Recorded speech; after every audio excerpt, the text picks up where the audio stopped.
Welcome to my YouTube channel medicine दोस्त। आज मैं आपके सामने बहुत ही इंपॉर्टेंट टॉपिक पे एक वीडियो लेके आया हूँ। ये बहुत ही इंपॉर्टेंट आपके लिए वीडियो इसलिए होने वाला है क्योंकि आजकल का जो कंडीशन चल रहा है बॉडी में, अचानक से प्लेटलेट्स को डाउन कम होता हुआ पाया गया है।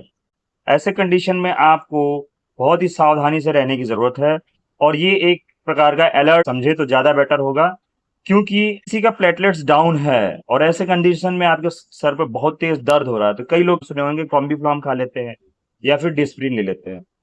कॉम्बीफ्लॉम और डिस्प्रिन में दोनों में एक ऐसी दवा है जो कि आपके ब्लड को क्लॉट होने नहीं देती, कि पतला होने देता है, यानी कि और बढ़ने लगता है। जब प्लेटलेट किसी भी पेशेंट का डाउन होता हुआ मिलेगा तो आप ये देखेंगे कि उनका जो है शरीर में ब्लीडिंग ज्यादा होने लगता है, यानी कि खून पानी होने लगता है, ऐसा आप सुने होंगे, और खून जरूरत से ज्यादा बहने लगता है। बात करते हैं कि सावधानी के तौर पे एस्प्रिन यानी कि डिस्प्रिन नहीं लेना चाहिए और आइब्रोफेन नहीं लेना चाहिए। किसी पेशेंट को अगर प्लेटलेट डाउन है तो अल्कोहल से दूर रहना चाहिए और जो कटे पीटे अगर इस प्रकार की इंजरी वाले जो चीजें रहे इससे दूरी बना के रहना चाहिए।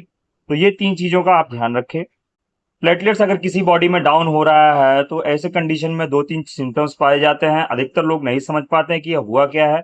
कई लोग कहते हैं कि डेंगू की शिकायत है, कई लोग कहते हैं कि कोरोना जैसे सिम्टम्स हैं और कई लोग कहते हैं इम्यून सिस्टम डाउन है, यानी कि रोग प्रतिरोधक क्षमता कम होती है। लेकिन किसी को हम ये नहीं कह सकते प्लेटलेट डाउन होने के आधार पे कि इनको यही पेशेंट को यही प्रॉब्लम है। तो अब बात करें, अगर ऐसे कंडीशंस अगर किसी को हो रहे हैं तो ऐसे कंडीशन में प्लेटलेट डाउन हो रहे हैं तो हमें क्या लेना चाहिए। जैसे कि स्क्रीन पे मैं शो कर चुका हूं आपको, आज का वीडियो प्लेटेंजा से रिलेटेड होने वाला है। यानी कि प्लेटेंजा एक हिमालयन कंपनी की ड्रग्स की कंपनी की एक मेडिसिन है जो 150 रुपए प्रति स्ट्रिप दाम पे आएगा और एक स्ट्रिप में 15 गोली देखने को मिलेंगे आपको। इसमें खासकर 3 दवाएं डाली गई हैं। एक गुडुची, जिसको गिलोय भी आम भाषा में कह सकते हैं हमारे लोकल भाषा में, और एक है मरीच, और तीसरा है आपका पपीता। बात करें इसके केमिकल प्रॉपर्टीज के बारे में, सबसे पहले बात करते हैं गुडुची के बारे में। गुडुची यानी कि गिलोय। गिलोय एक एंटीपायरेटिक इन नेचर होता है। एंटीपायरेटिक यानी ज्वर बुखार से रिलीफ मिलने के लिए आप गिलोय का इस्तेमाल कभी भी करेंगे तो आपको कभी कोई नुकसान नहीं मिलेगा। दूसरा, ये आपका एंटीवायरल के तौर पे भी इसका इस्तेमाल किया जाता है। तीसरा जो है इसका हेपेटोप्रोटेक्टिव प्रॉपर्टीज होता है, यानी कि लीवर को प्रोटेक्ट करता है डैमेज होने से, फेफड़े को, लंग्स को प्रोटेक्ट करता है डैमेज होने से। मरीच की गोल मिर्च, यानी कि ये एक एंटीपायरेटिक नेचर होता है, बुखार ज्वर में भी इसका काम होता है। इसका जो मेन काम है वो बायोबिलिटी इन्हांसर होता है, यानी कि कोई दवा मेडिसिन अगर आप ले रहे हैं तो ये आपकी मेडिसिन को बॉडी में एब्जॉर्ब होने की चीज स्पीड को बढ़ा देता है। तीसरा बात करें पपाया की, यानी कि पपीता की।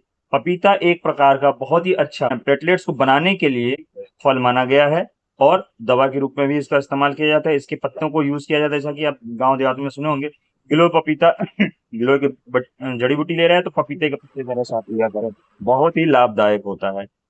तो इसी तरीके से फल भी इसका इस्तेमाल किया जाता है, इसका डंठल भी इस्तेमाल किया जाता है और इसका पत्ता भी इस्तेमाल किया जाता है। पपीता में, पपाया में ये सारी चीजें डाली जाती है। पपाया का जो केमिकल प्रॉपर्टीज है, जो इसके नेचर है, वो ये मिलते हैं कि प्लेटलेट्स जो होते हैं उसके बनाने में ये बहुत ही ज्यादा सहयोग प्रदान करता है। और दूसरा है आपका प्लेटलेट डिस्ट्रक्शन, यानी प्लेटलेट टूटने से बचाता है।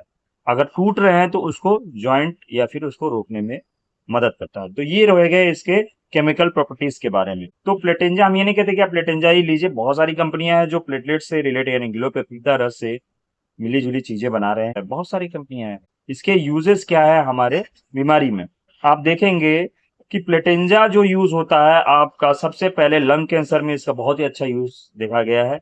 लंग कैंसर यानी कि फेफड़े में अगर आपको इन्फेक्शन हो गया है, वायरल इन्फेक्शन हो गया है, बैक्टीरियल, उसमें भी आपको इसको बहुत ही अच्छा लाभ देखने को मिलता है। डेंगू में भी इसका इस्तेमाल किया जाता है। डेंगू अगर किसी को हो रखा है तो आप प्लेटलेट्स का, प्लेटिंजा का या प्लेटिमैक्स का इस्तेमाल कर सकते हैं। तीसरा जो प्लेटिंजा का यूज देखा गया है, थ्रोम्बोसाइटोपिनिया में इसका बहुत ही अच्छा यूज किया जाता है, जिसमें कि प्लेटलेट्स, लो ब्लड सेल्स और उसके ब्लड सेल्स होते हैं वो कम होने लगते हैं। बाइंडिंग की जो इसकी कैपेसिटी होती है वो कमजोर हो जाती है और उसमें अगर इसका यूज करते हैं तो बाइंडिंग कैपेसिटी बढ़ जाती है, यानी कि ब्लड क्लॉट जो इसका फैक्टर होता है, ब्लड क्लॉटिंग का बॉडी में एक मानक होता है, उसके स्तर को ये मेंटेन कर देती है। आज का वीडियो प्लेटेंजा के बारे में, जिसमें आपने देखा केमिकल प्रॉपर्टीज और इसके यूजेस और सावधानियां के बारे में, और कितने एमआरपी है और इसके यूजेस क्या क्या हैं और किस कंपनी का है और ऐसे किस किस कंडीशन में प्लेटलेट्स का हम यूज कर सकते हैं। ओवरऑल आप यूँ समझे प्लेटलेट्स हमारे बॉडी के सुरक्षा घेरे में काम करने वाले सेनाओं की तरह हैं, जो अगर कमज़ोर पड़ते हैं तो हमें बहुत सारी बीमारियाँ अटैक कर देती हैं और अटैक होती है तो हमारा और इम्यून सिस्टम डाउन।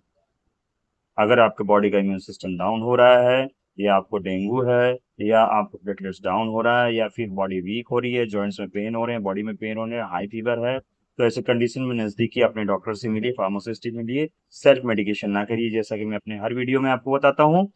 इसीलिए आपको बस एक छोटी-सी जानकारी मैं आपको दे रहा हूँ कि हाँ, सावधानियाँ बरतें और इस मेडिसिन के बारे में आप जानकारी लें।